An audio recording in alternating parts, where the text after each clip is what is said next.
So for this fourth tutorial video of MeshMatch, I will show you how to retarget deformation. This feature applies to different topologies, but also for same topologies, different structure. So here I have different topology setup for registration. So this is a reference head. This one is a target head. So the goal was to match this face on this one, and this is a result. So if I just go in the refine iteration and remove them, this is a result for the main registration process, and if I remove, you can see how it performed. So I could have had even better result for this step with more iterations and maybe more adjustments in the parameters, but it already did a very good job and without any landmarks. So you can see that the eyelids really open.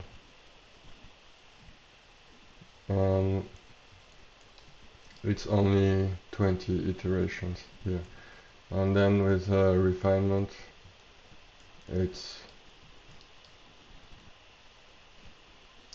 good enough for what I want to show you.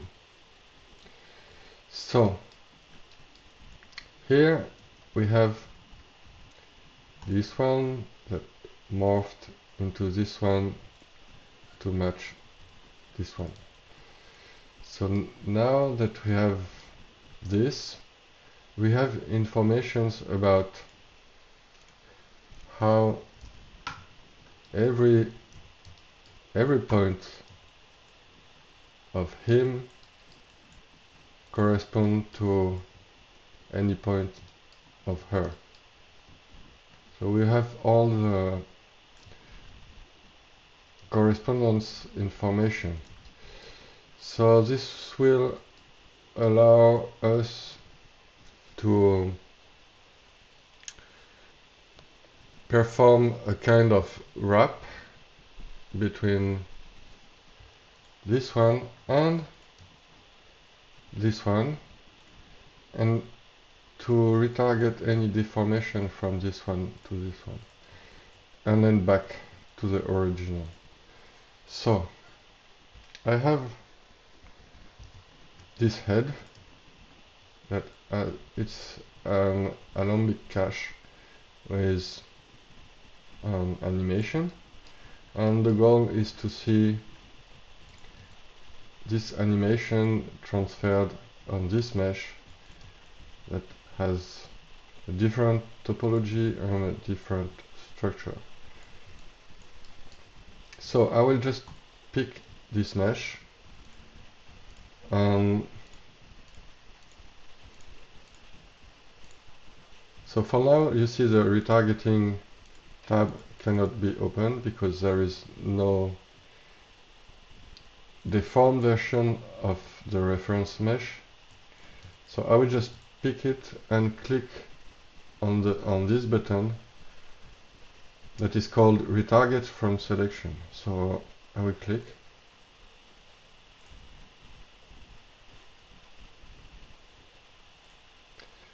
So now I have this mesh that just has been created.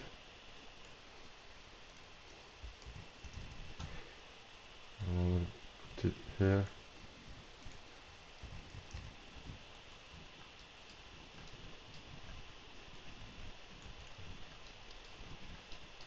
And you can see that if I scroll, now this animation has been transferred on him. Okay, so the retargeting feature is not just like doing a wrap on from this head to this head and then apply the blend shape and then apply another blend shape from him to her to go back here. This is not how it works, because the deformation here are retargeted here by taking into account the various informations like the curvature and the structure of the mesh. So it's the curvature, the edge length, neighborhood, and various things like this. So this one, for example, this face here is quite flat and this one is going more backwards at the lips level. So when this face smile, we expect the points here to not go just straight on the side, but go in the depth too, in the z-axis. So we can see that it's happening. On the left, the smile is going mainly on the sides, and on the right, it's going backward. Okay, the guy looks a bit dumb, but it's just an example. So the result is not perfect, but it's quite good and quite clean. I mean, these shapes here are really cartoon, and the guy has a realistic face, so it's already nice. I will now show you how to adjust, because there are some parameters you can tune. I will show you. Now the retargeting tab is available, and the first option is retarget to. So it's a menu and there are two options, original or matched. So original is this head. So this is a target mesh original. This is a target mesh matched. So we have these deformations on this one, that is the original. If I set this menu to matched, these deformations are now applied directly here. So it's a bit like if I had made a wrap from this head on this head, but it's more accurate than a wrap, because in particular in the lips area the wrap would do a real mess for mouth open, and here, well, some points are still behaving weird, but it's not so bad actually.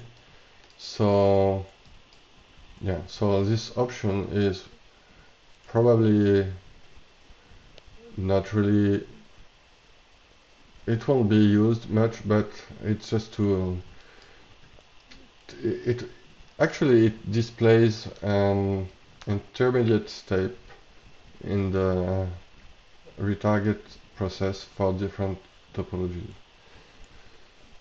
So let's just go back to original, because that's what's interesting. And here we have 4 options. So I will just display the wireframe again. So global smooth is as you can see, if I set it to 0, we have a bit of noise here on the result, and if I increase it, the noise disappears. And the distance is the spread of the smooth, so if you have 0 here, it will just almost have no effect. And if you put it to 1 and you increase, for example, if I go to this shape, if I decrease and then increase, the smooth is melting the result a bit, but it's smoother. So usually you can set it to 0.1 and the global smooth to 1, and most of the time the results are just fine. Then the local adapt smooth, what I call local adapt, is how the deformation of this mesh is going to adapt to the structure of this mesh. So basically it's about curvature and edge length. So if I